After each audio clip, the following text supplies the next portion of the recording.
I'm here tonight because I'm interested in using collaborative tabletop games in dispute resolution.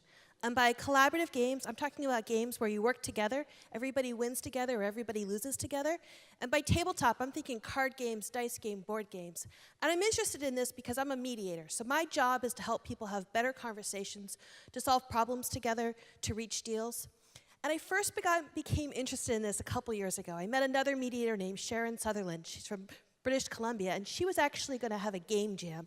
She was inviting mediators up to Canada to spend a weekend coming up with games, making one ourselves. And she told me about this game, Pandemic. I had never heard of it at all. I grew up playing Racco with Grandma, so I went over to Blue Highway Games, and games have really changed. They're pretty amazing. So I went up to Canada, and I had a great time with Sharon and her friends, and we spent the weekend making games. We spent, half the room spent the weekend coming up with a really awesome game with souls jumping from body to body, working together to get out of a haunted house. And the other half, the one I was in, we had this game with throwing bodies into volcanoes. It was really awful, but I learned a lot, and it was great.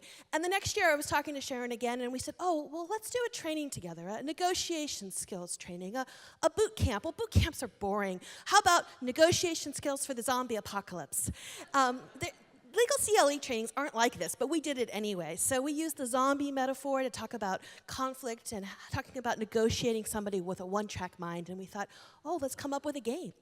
So we had another game jam, and we decided a zombie card game. You work together to figure out a way to survive the zombie attacks. And we spent all weekend working on it, and on Saturday night, we came up with a drinking version as well.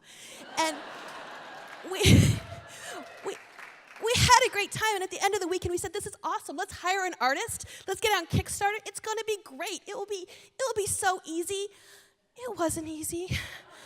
We started on Halloween, we ended the Kickstarter right on Black Friday, and by Christmas we delivered the game, but we learned all the ways on not to do a Kickstarter. It was much, much harder than we expected.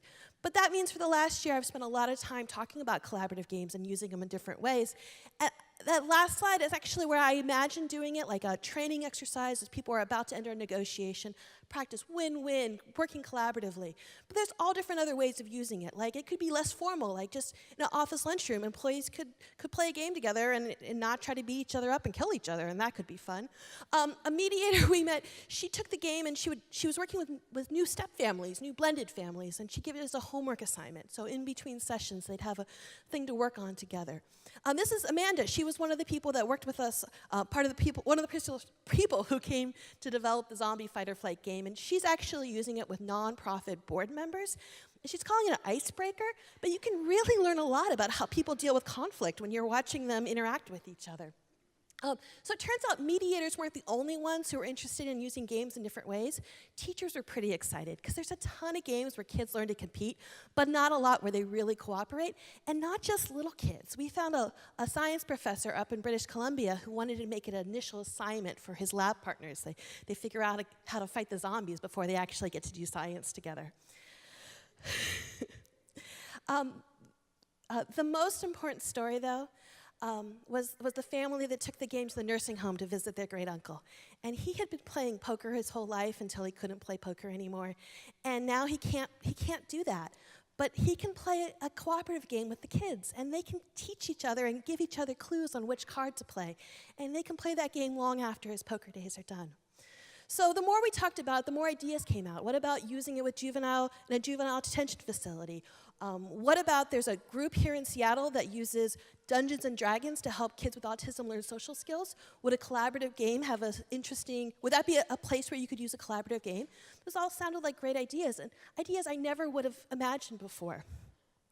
One of the most important ideas I heard about was people interested in coming up with a game to help veterans with PTSD. Because when you have PTSD, some days you're going to have a bad day, and having a game where you practice having a failure, but then rebooting and learning from it and trying again, that seemed like a really great skill, but that game doesn't exist yet. So we had Game Jam 3, and those folks came, and we had a group of people working on that, coming up with a failure reboot game. And we had a group of people working on that Soul Jumper game, and we had a group of us working on a new game with a honeybee and a hive and getting ready for winter. And even if nothing happens with any of these projects, it's okay. I had a great time. I learned a lot. and I learned a lot of other ideas. And if there's anything that I have said tonight that inspires you, please get in touch. I'd love to hear from you. Thank you.